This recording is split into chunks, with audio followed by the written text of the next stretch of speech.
두 과목을 한 10여 년간 했습니다. 그래서 이게 처음 시작된 게 98년에 준비를 했죠. 그 IMF 나왔을 때. 그리고 다음 년, 그 89년부터 그때 경영 컨설팅으로 강의를 처음 시작을 했습니다. 하여튼 그래서 뭐 하다 보니 컨설팅이랑 현업에서 이러저런 경험들을 하게 됐고요. 그리고 지금 세월이 이제 많이 흘러가지고 제가 처음 이 95년 능력협회 컨설팅에 입사할 때는 사실은 우리나라에 경영학 원론, 국내에서 저술된 경영학 원론 책이 없었던 시절이었고요. 그러니까 다 현업에서 오히려 다 현업에서 이 선도 트렌드들을 수입을 해가지고 우리 주로 일본을 통해서 경유해서 왔지만 일본, 미국 이렇게 예, 갖고 와가지고 소개하면서 이런 여러 가지 경영 현안의 문제나 이런 것들을 해결하던 시절이었거든요. 그러다 보니까 제가 운이 좋은 건지 나쁜 건지 모르지만 거의 모든 테마를 다 다루어 봤습니다. 그리고 지금 기업 승계나 벤처 컨설팅도 아마 대한민국에서 제가 제일 먼저 한 사람입니다. 능력협회 컨설팅에 있을 때. 그러다 보니까 뭐 이러저런 거에 잡다하게 예, 박학다식하게 할 수밖에 없는 현실 여건이 그랬었고요. 그리고 이 89년에 이 시작한 요 경영 컨설팅론 강의 할 때 제가 문제의식이 좀 있었거든요. 능력회 컨설팅 갔을 때 우리 게 아무것도 없었으니까 이게 어떻게 할 도리가 없잖아요. 우리나라 이제 컨설팅의 그 경로는 좀 아시겠지만 일본 선생님들을 모셔다가 생산 현장에 그걸 접목하면서 전개됐던 거기서 출발했습니다. 그 능력협회 컨설팅도 89년에 만들어진 회사거든요. 그러니까 다 역사가 오래되진 않았죠. 그리고 내가 95년에 회사에 갔을 때, 뭐 전략이다, 마케팅도 그땐 제일기획이 중심으로 이렇게 전파를 하고 있었고요. 별로 이렇게 정립돼 있지 않던 시절이었거든요. 그래서 일단 뭐 방법론이라도 있어야지 이걸 하겠다 싶어가지고 그때 가서 능력협회 컨설팅에서 능력협회 컨설팅용 전략 수립 방법론을 정리를 했습니다.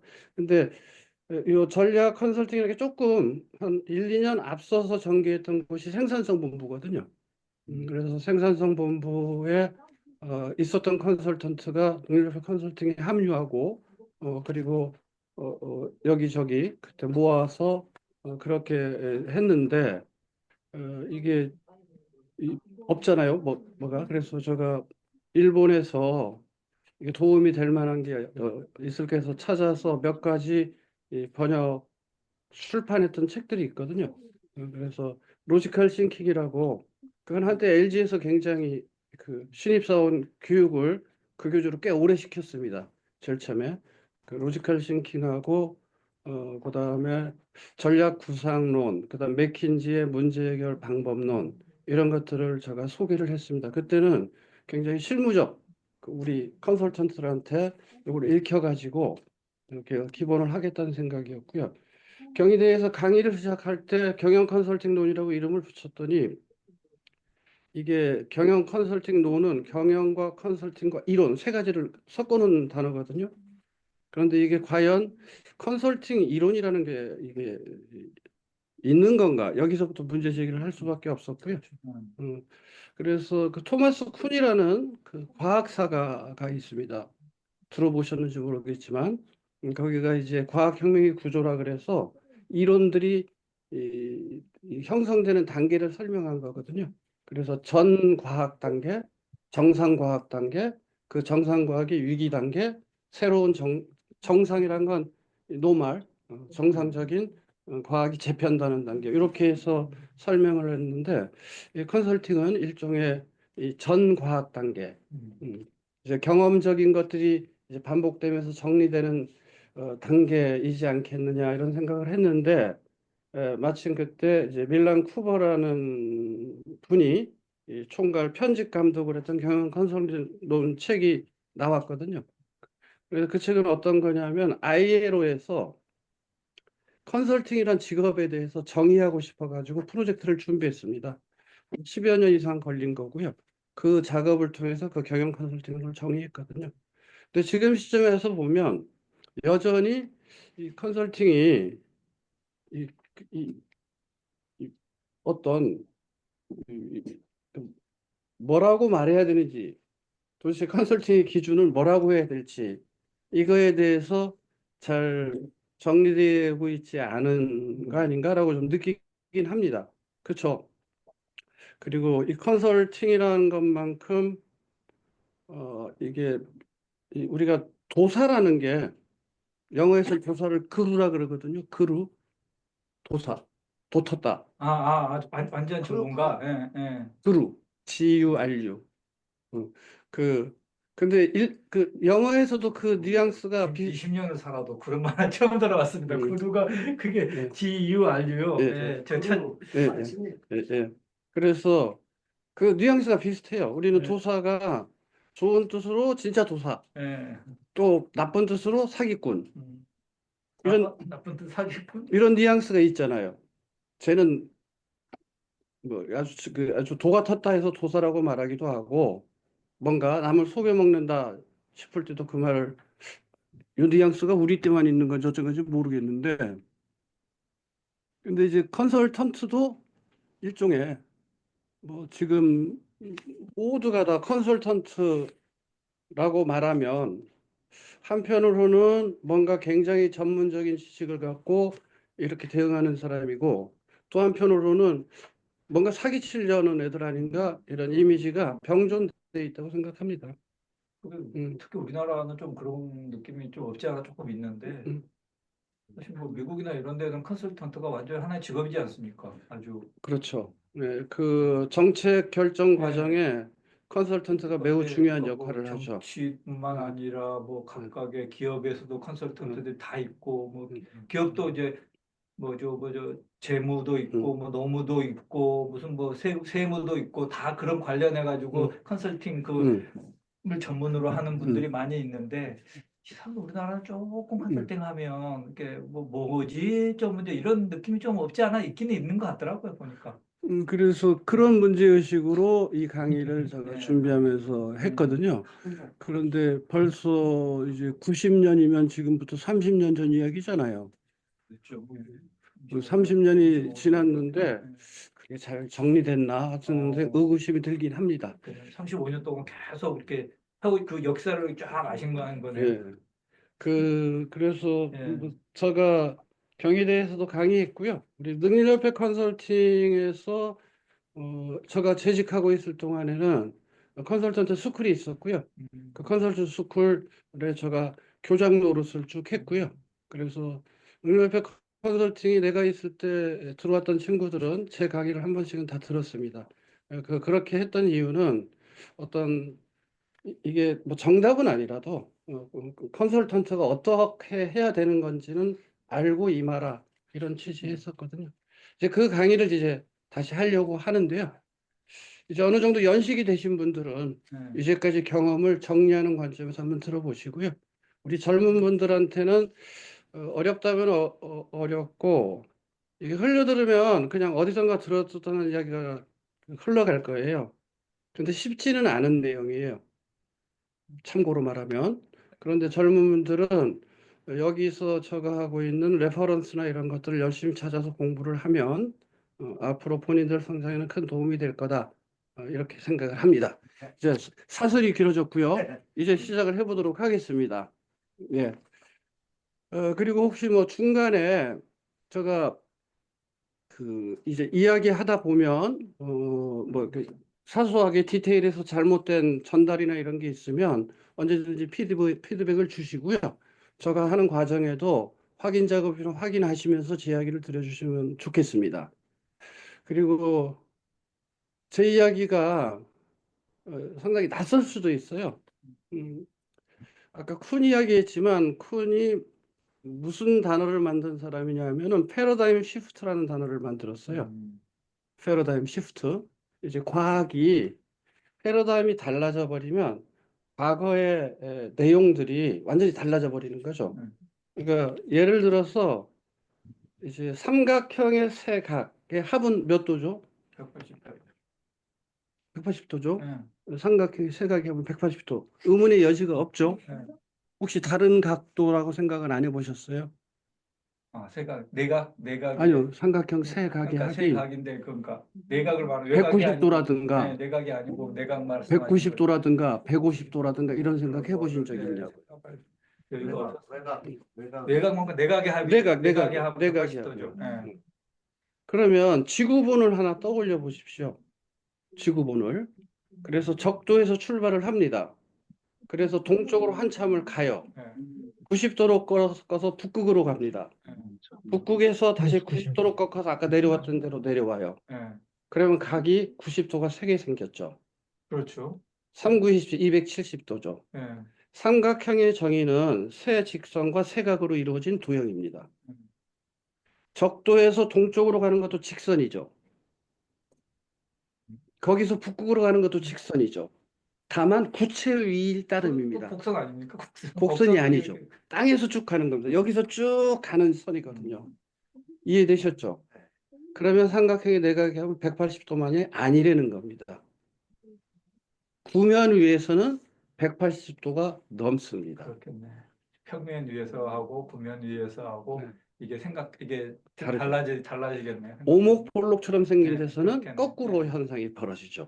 네. 이런 수학을 위상수학이라. 사실 전자공학과 서울대 전자공학과 나오셨다면서요. 예, 저도 그렇고. 대한민국에서 제일 좋은 대학에서 이렇게 이과잖아요. 근데도 이 패러다임을 지금 깨닫게 된 겁니다. 그러니까 가만히 생각해 보면 당연히 그럴 것 같은데 이제 선입견이 예, 당연히 그냥 평면에서만 생각하지 않습니까? 예, 우리가 예. 그리고 그냥 삼각형의 그래서 내각이하고 180이다 하고 이렇게 그래서 생각하는 건데 삼각형의 내각이압이 180도라는 거는 유클리드 기하학에서만 그렇죠. 진리인 겁니다. 그런데 내가 지금 말한 건 위상수학이라 그러거든요. 현대 수학은 그 구도화에서 다 이론이 전개되고 있어요. 패러다임이 다른 패러다임이 돼버린 겁니다. 뉴턴 역학하고 아인슈타인의 상대성 이론이 나왔던 요거는 마찬가지로 역학에서 패러다임이 다른 거거든요. 그러니까 그런데 여기서 주목할 점은 뭐냐면 현실 세계 우리가 이 구면우에 살고 있잖아요. 현실 세계는 유클리드 기하학이에요, 토폴로지 기하학, 유상수학이에요, 유상. 유상수학이에요. 이 평면 기하학은 우리가 관념적으로 가설적으로 구성한 거거든요. 버추얼은 유클리드 쪽이에요. 그런데 우리는 현실을 유클리드로 착각하는 거예요. 세 분 이해되셨어요? 이 혼란 구조가 쭉 연속되어 있는 거예요. 왜냐하면 과학이 옛날부터 쭉 돼 있잖아요. 그러니까 자기가 속한 패러다임만 끝까지 실체처럼 믿고 가게 되면 메아리 동굴에 갇히게 되는 거예요. 그게 에코 챔버입니다. 그러니까 과학을 하는 사람은 이 부분에 대해서 명확한 구분을 할 수 있어야 되고요. 이렇게 우리가 일반론적으로 진리라고 머릿속에 담아 있는 것들 중에 얼마나 틀린 게 많은 게 있는지 있을 수 있다. 이 마음을 가질 필요가 있어요. 콜럼버스 달걀 이야기 하잖아요. 콜럼버스 달걀 세우라 그랬더니 어떻게 세웠죠? 밑에 거를 까서 세웠다 그러잖아요. 그쵸? 그런데 이 경영 컨설팅도 다 그런 스타일이에요. 처음에 그 발상을 시작한 사람은 굉장히 통찰을 갖고 했음에도 불구하고 일단 밝혀져 버리면 나도 알았던 것처럼 착각에 빠지는 그런 경향들이 있어요. 더 퍼스트 통찰력이 굉장히 중요한 일인데요. 근데 여기서 핵심은 뭐냐면 여러분 달걀이 그냥 세울 수 있습니까? 없습니까? 그냥 안 세워집니다. 트라이 해보십시오. 반드시 세워집니다.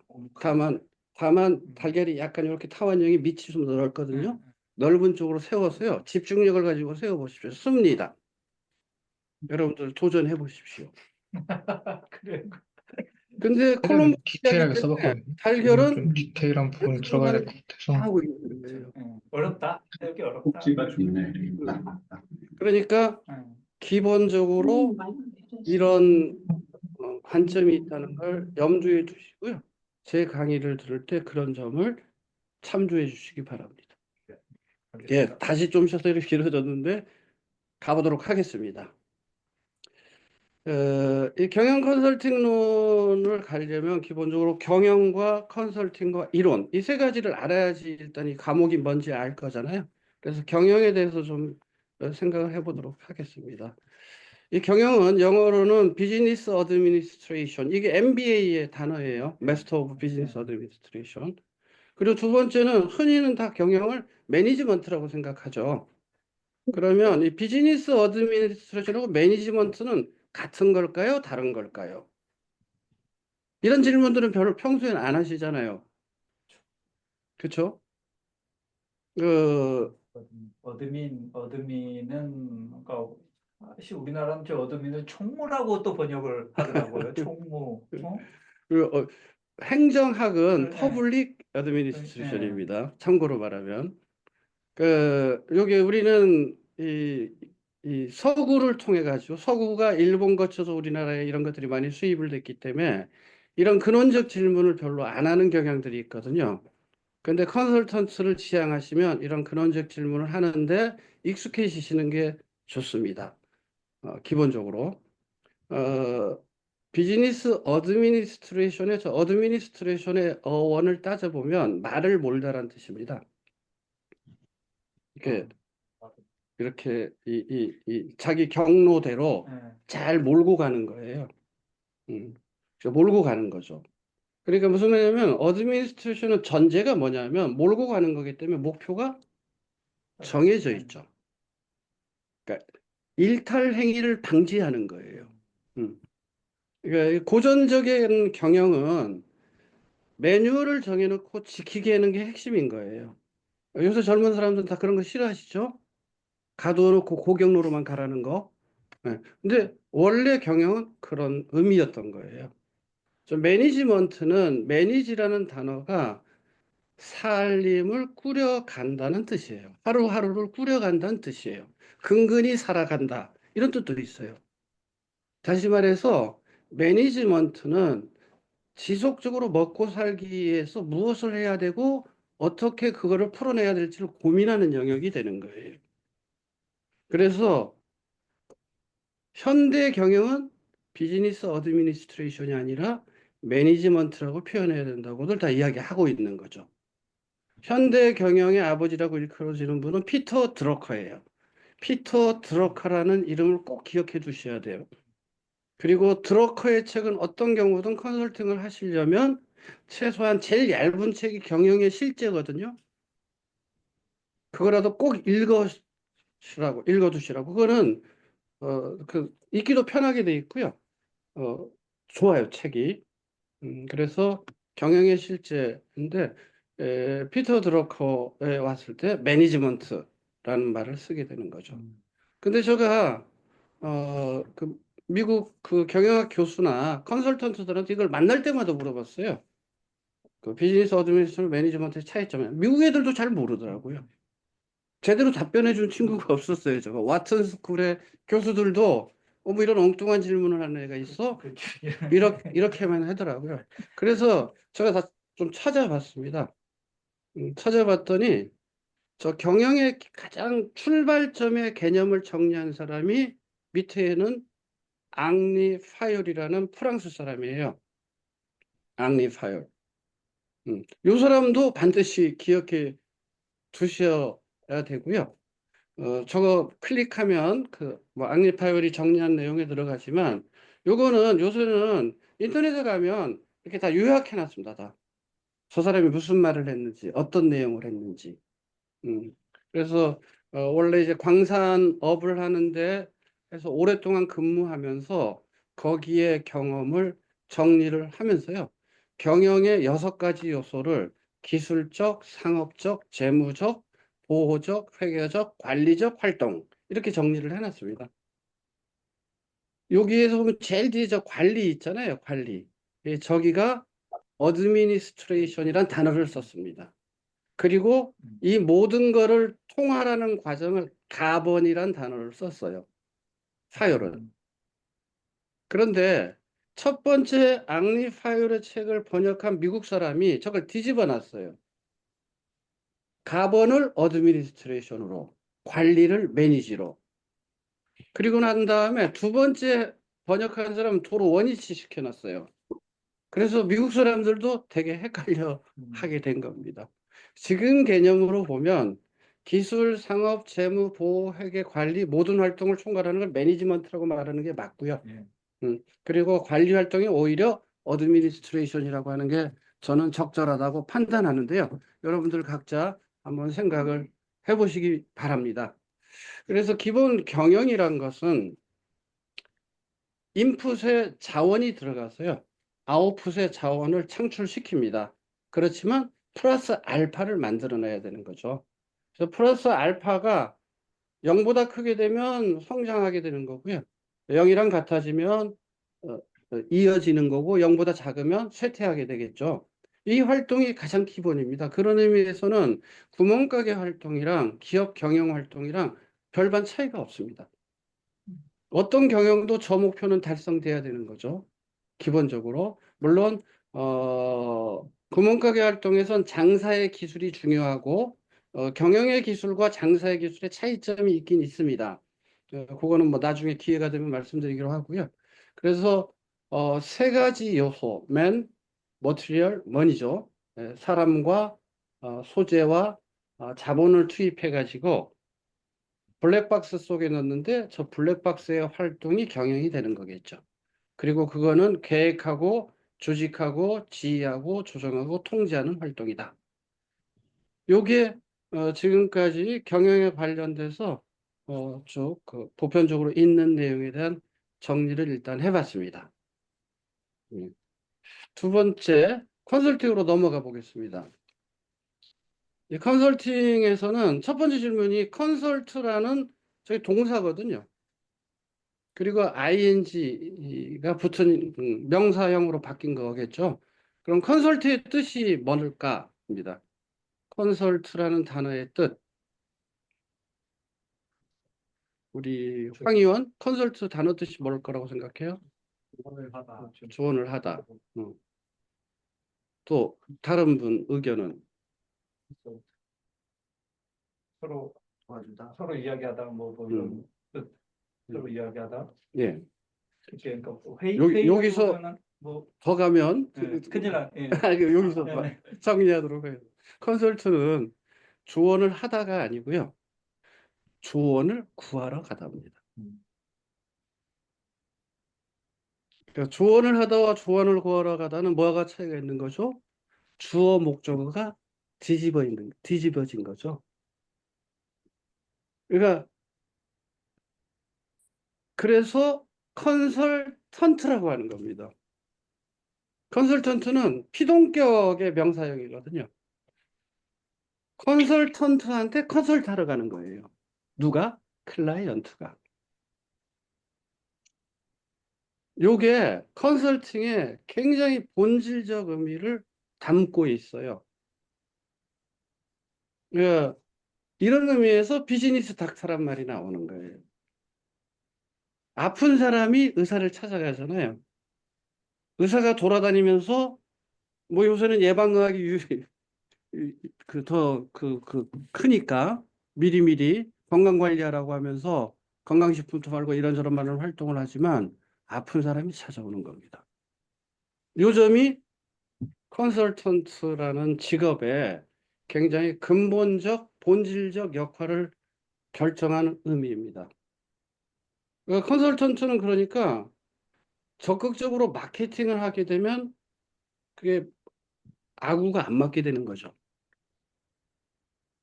내가 굉장히 훌륭한 컨설턴트니까 나한테 오면 다 만병통치돼. 이렇게 말하면 사자에 가까워지게 되겠죠. 근데 클라이언트가 야, 저 사람 진짜 용한 의사대 라고 소문이 나서 찾아올 때 거기가 진짜 컨설턴트로서 훌륭한 사람이 되지 않겠어요?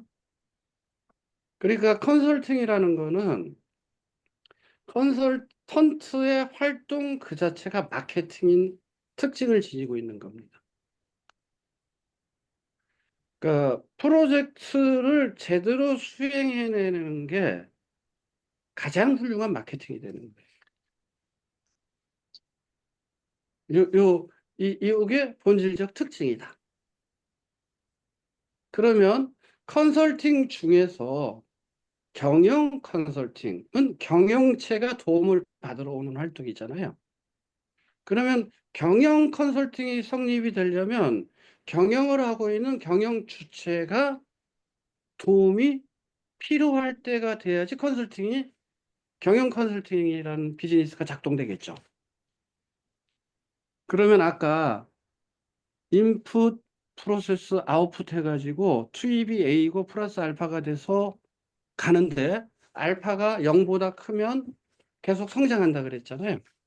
그러면은 경영 주체들은 어떨 때 어려움을 느끼느냐? 아주 가장 추상적 단위에서는 투입한 것보다 항상 손해가 나요. 그럼 문제가 발생한 거잖아요. 그런데 만약에 물건을 만들어서 파는 사람들, 더 기업이라는 거에 주관해서 보면 경영 주체가 되는데 내가 물건을 만드는데 가격을 내가 마음대로 정할 수가 있어요. 그럼 손해가 볼까요? 안 볼까요? 안 보겠죠? 내가 100원 들어갔으면 120원 붙여버리면 되고 150원 들어가서 200원 붙여버리면 되니까. 다시 말해서 시장에서 내가 가격 결정권을 못 갖는 상태가 됐을 때 기업 경영체는 어려움에 빠집니다. 그러니까 경영 컨설팅이 성립되기 위해서, 경영 컨설팅의 비즈니스가 작동되기 위해서는 기업체가 시장에 대해서 독점적 권력을 행사 못하는 상태가 됐을 때가 된다는 뜻이죠. 경쟁이 발생했을 때가 되는 거예요. 이건 뒤에 우리가 기업 스토리를 잠깐 살펴볼 텐데요. 그러면 인류 역사에서 경쟁이라는 게 언제 발생하는 걸까? 이 부분은 자, 이과라서 잘 아담 스미스부터 우리가 이제 근대적 경제학 이야기를 하잖아요. 그리고 우리가 지금 살고 있는 건 산업혁명을 통해서 만들어진 시스템이거든요. 그럼 처음에 그런 공장에서 물건을 만들어서 팔 때는 공장 숫자가 적었으니까 경쟁이에요, 독점이에요? 독점이죠. 그래서 이 독점 때문에 경제학자 세이가 공급은 시장을 창출한다는 유명한 말을 만든 거예요. 만들기만 하면 다 팔린다. 만들기만 하면 다 팔리니까 만들어라. 이렇게 말했던 법칙이거든요. 근데 이게 깨집니다. 언제 깨지느냐? 1900년대까지 세이의 법칙이, 그러니까 19세기 1899년까지 세이의 법칙이 작동했다면 1900년대, 20년, 1900년대 들어오면서 경쟁이라는 것이 피부로 느끼는 단계가 되는 거예요. 그때 요건 내가 히스토리 할 때 나중에 보완 설명을 할게요. 그래서 경영 컨설팅 역사는 20세기부터 시작된 겁니다.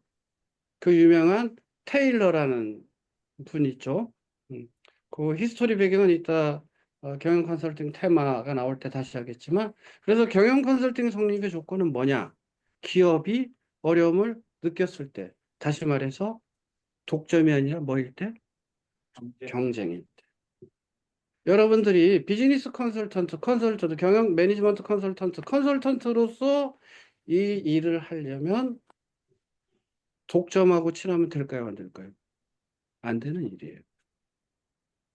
컨설턴트들의 비즈니스는 기본적으로 경쟁적 자유시장 경쟁 체제 하에서 작동되는 겁니다. 요것도 컨설턴트들이 유념하셔야 될 일입니다. 두 가지 이제 넘어갔습니다. 네. 세 번째, 이론에 대해서 좀 생각을 해보도록 하겠습니다. 이과니까 이 부분은 좀 더 잘나실 거라고 생각되는데요. 우리가 이론이라고 말하는 거는 법칙을 논리적으로 정리한 거고요. 그 법칙이라는 거는 자연계에서 반복적으로 일어나는 거고요.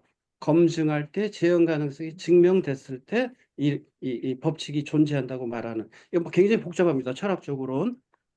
뭐 칼 포퍼라는 사람부터 시작해가지고 뭐 오컴의 면도날 이론 뭐 이런 것까지 쭉 나오는데 크게는 두 가지가 항상 갈등합니다. 그 이론이 양자역학 요새 관심이 양자역학에 있을 테니까 양자역학으로 빗대면 제일 맞을 거라고 보는데요. 어, 양자는 엄청나게 작고 엄청나게 빠르잖아요. 그러니까 그런데 빛의 속도로 가깝게 움직이잖아요. 요 대목에서 두 분은 걱정 안 해도 될 거고 우리 세 분이 이해할지 모르겠는데 우리가 무엇을 인식하는 거는 내가 이거를 보는 건 얘가 빛이 반사돼서 내 눈에 도착해서 알게 되는 거거든요. 그런데 움직이는 애가 빛의 속도로 움직여 버려요. 인식이 될까요, 안 될까요? 빛의 속도에 가깝게 쫓아가야지 걔를 볼 수가 있는 거예요. 그러니까 우리가 양자 관측을 위해서 뭐 스위스에 가면 엄청난 넓이의 가속기가 있잖아요. 그게 물질을 빛의 속도만 가속시키는 장치예요. 그리고 걔랑 충돌시켜서 얘 흔적을 쫓는 방식으로 보는 거거든요. 그러니까 우리가 양자 중첩이다 뭐다 이런 말들은 무슨 말이냐면 내가 걔를 확인하면 속도를 잃어버리고 속도를 부착하면 걔 위치를 잃어버리고 뭐 이런 식의 이론이 나와요. 근데 이 부분에 대해서 크게 두 가지가 있는 거예요. 하나는 관측이 그렇게 착각하게 만든다. 이렇게 말하는 이론이에요. 그러니까 무슨 어려워졌죠? 우리가 영화를 볼 때 영화가 막 리얼하게 사람들이 움직이는 걸로 보이잖아요. 그런데 그거는 실제로는 하나씩 프레임을 잡으면 그 8과 2분의 1 프레임이면 움직이는 것처럼 보이기가 시작하는 거예요. 이 끊어서. 그리고 쭉 이어져서 보는 컨티뉴스하게 보는 건 착시 때문에 보이는 거거든요. 무슨 말인지 이해됐죠? 그러니까 양자의 움직임에 대해서 중첩이다 이런 것들은 실제 걔가 중첩이다 이런 게 아니라 인식의 문제에서 비롯됐다고 주장하는 관점이 있고 또 하나는 실제 물질적으로 양자는 그런 성격으로 주장하는 두 가지 이론이 대립돼 있다로 기억하시면 돼요. 예, 과학 어려운가? 그리고 철학하고 연관이 되어 있습니다. 좀 그런 것 같습니다. 느낌이. 철학이 아니고요. 인식을 인식하면 되는 거잖아요. 사람이 인식을 기본적으로 그래, 해야지. 그러니까 인식되는 것만이 예, 현실이라고 예, 주장하는 예, 사람하고 예, 인식 말고 현실이 존재하는 사람하고, 사람하고 예. 이 두 관점이 철학적으로 지금까지 계속 대립해서 지금까지 오고 있는 거예요. 그는 양자 관찰에도 동일하게 존재한다는 거죠. 이런 근본적인 거를 제외하고 그 전제 후에 그 다음에 논리적 전개는 자연계에 발생되는 반복적인 현상을 법칙이라 그래요. 그 법칙을 정리하는 걸 이론이라 그러는 거죠. 그러면 경영 컨설팅이라는 게 이론으로 성립되려면 우리가 컨설팅 활동을 통해서 하는 것 중에 반복적으로 법칙처럼 적용되는 게 존재할 때 이론화되는 거예요. 이 대목이 여전히 경영 컨설팅에 대해서 경영 컨설팅의 특징 중에 하나는요.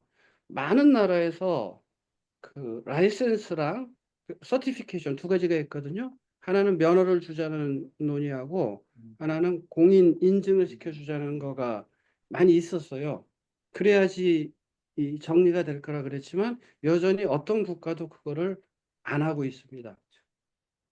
그 이유는 이 경영 컨설팅이 여전히 그러기에는 너무 현실형 연관 구조가 복잡하게 작동된다는 거죠.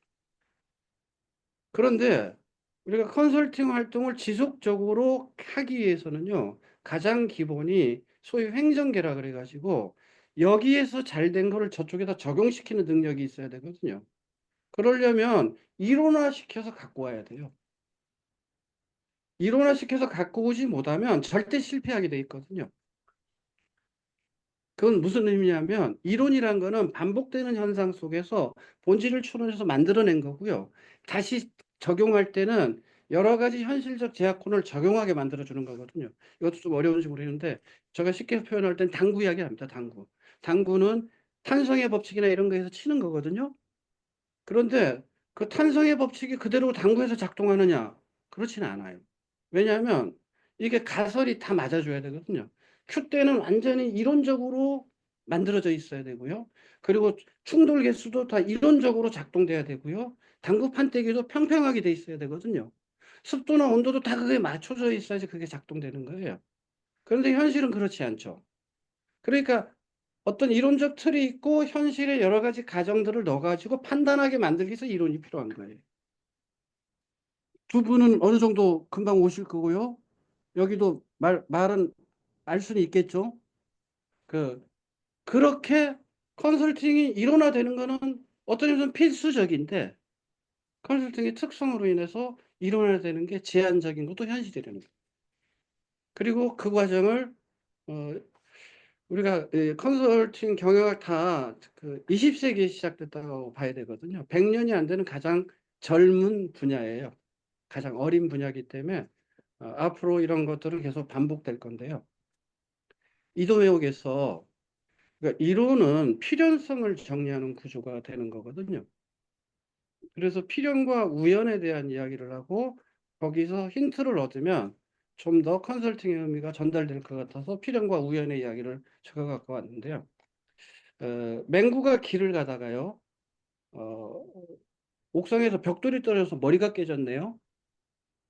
그럼 이거는 맹구가 재수가 나쁜 거죠. 우연히 머리가 깨진 거죠. 그렇죠? 맞습니다. 그런데 나중에 그거를 맹구를 불러다가 너 왜 그 길 걸어갔어? 그럼 맹구는 뭐라고 말하겠죠. 맹구는 필연적으로 그 길을 걸어갈 이유가 있어요, 없어요?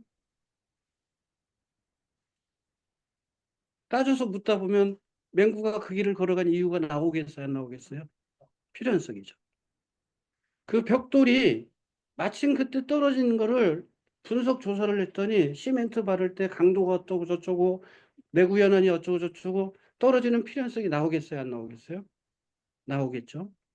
그러면 우연은 어떻게 정의되는 거냐? 많은 필연이 코인시던스한 거예요. 동시에 벌어진 겁니다. 그러니까 우연은 있다 없다? 우연은 없어요. 수많은 필연들이 코인시던스한 현상이 되는 거예요.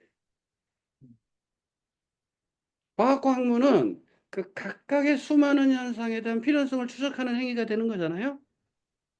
그런데 맹구가 머리가 커져서 피가 흘리고 있는데 한 녀석은 나타나서 맹구 붙잡아다고 왜 갔는지 따지고 한 녀석은 와가지고 벽돌 왜 떨어졌는지 분석하고 있고 그러면 누가 고달파요? 맹구가 고달파. 거기 와서 현실적으로 문제를 해결한 사람은 뭐를 해줘야 되는 거예요? 앰뷸런스를 불러서 맹구를 병원으로 보내줘야 됩니다. 컨설턴트 활동은 필연성을 전제로 하지만 유용한 활동을 하셔야 돼요. 요게 컨설턴트가 갖고 있는 특징 중에 하나입니다. 그게 연구자들하고 컨설턴트가 달라져야 되는 이유예요. 이해되셨죠? 네. 경영, 컨설팅, 이론 각각 그 내용들을 살펴보면 우리가 컨설턴트가 어떤 특성을 갖고 있는지를 유추할 수 있는 내용들이 숨어 있다. 이렇게 말씀드릴 수 있는 거죠. 여기까지 조금 머리 아프시죠? 머리 근육이 말랑말랑해졌어요? 좀 아픈 것 같습니까? 우리 이 뇌과학자들 요새 뇌과학은 굉장히 중요한 미래학문으로 굉장히 중요해졌죠.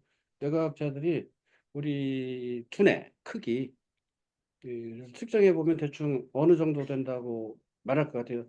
아무 말이나 해보십시오. 뇌의 무게. 안 보게요. 음. 들었는데 음. 3kg? 절반만 가죠. 1.5kg. 네. 1.4kg 평균적으로 네. 좀 크면 뭐 1점 그 정도 된다 그럽니다. 두뇌 무게가. 음. 뭐 디테일은 정확하게 1.3인지 5인지까지는 모르겠지만 그 정도입니다. 그 정도 무게인데 우리가 하루에 섭취하는 칼로리 있잖아요. 그 필요 칼로리가 있잖아요. 이 필요 칼로리를 몸에서 쓸 거 아닙니까? 그럼 두뇌가 얼마나 쓰느냐? 우리 흡수한 거에 6분의 1을 씁니다. 6분의 1. 그러면은 그 조그만 게 그렇게 많은 에너지를 쓰는 거예요. 우리가 등산 가면 어떤 근육을 써요? 허벅지랑 막 이렇게 해줘. 등산 갔다 오면은 다리가 아파요, 안 아파요? 머리를 쓰면 머리가 아플까요, 안 아플까요? 아프겠죠. 똑같은 이유. 그러니까 공부하는 건 머리가 아파요. 머리가 아파요. 그러니까 머리가 아픈 걸 이상하게 생각하지 마시고요. 그리고 그 칼로리 공급을 원활하게 하기 위해서 뇌에다가 에너지 공급을 충분히 하라고 하고 그 중에 굉장히 좋은 게 초콜릿 원료, 음, 그 뭐죠? 그거 카카오, 카카오. 네. 카카오라든가 그런 걸 많이 먹어라. 그러니까 이 뇌공급에 좋은 뭐 카페인이나 이런 건 다 각성작용을 통해서 이런 걸 해주는 거고요. 그러니까 커피 마시면서 동시에 초콜릿도 먹고 이러면서 하면 졸음도 깨고 뭐 이럴 수 있을지 모르겠습니다. 머리 아파할 것 같아서 위로가 되라고 지금 한 말입니다. 머리가 쓰는 일은 사실은 쉬운 일 아니에요. 그러니까 전부 다 그냥 평상적으로 습관적으로 내 머리를 쓰니까 이렇게 넘어가거든요. 안 그래요. 우리 뇌는 있잖아요. 좋아하는 일과 이를테면 습관적으로 어, 우리 공학적으로 항상 뭐죠? 합리적으로 살게 돼 있어야 되잖아요. 그렇죠. 최소 비용으로 결정하는 거로 돼 있잖아요. 뇌도 똑같아요. 뇌도 똑같아요. 그러니까 이를테면 뭐 밥 먹을 때 엄청 고민하면 쓸데없는 고민을 하는 거잖아요. 하기 싫어해요. 뭐 먹을래? 아무거나. 이게 너무나 정당한 뇌 활동이 되는 거예요. 그리고 사람이 말하는 거하고 듣는 거하고 어느 게 더 피곤할 것 같아요? 말하는 거, 말하는 거. 말하는 거, 말하는 거, 말하는 거, 듣는 거, 듣는 거, 듣는 거, 듣는 거. 듣는 게 더 힘들어요? 네. 뇌는 에너지가 듣는 더- 걸 더 싫어해요. 에너지가 더 많이 소모되는 겁니까? 그게 뇌에 대한 피로도를 더 높여요. 아, 그러니까 듣는 일은 굉장히 어려운 일이에요. 그러니까 잘 안 들어요. 여기서 수업에서 이렇게 해서 듣는 척 하지만 잘 안 들어요. 그러니까 우리가 경청 이야기를 하는 데 있잖아요. 그걸 그냥 아무 생각 없이 경청 이렇게 하면 안 돼요. 말하는 것보다 듣는 걸 다 싫어한다니까요. 그러니까 말을 하는 거는 굉장히 행복하게 해요, 사람을. 그러니까 나는 여러분보다 굉장히 우월적 지위로 지금 강의를 하고 있는 거고, 여러분 굉장히 고통 속에서 이걸 듣고 있는 거야. 그러니까 우리가 수업을 할 때 상호 토론식 이렇게 하라는 건 있잖아요. 근데 이제 사람들이 고통을 받으면 정서적 매개가 작동되거든요. 좋은 말도 더 안 들어버려요. 그래서 요새는 교육학에서는 그러저런 거를 고려하면서 막 이렇게 기법들을 개발하는 거. 이해되셨죠? 그러니까 평소에 이 듣는 훈련은요, 쉬운 일 같지만 쉽지 않아요.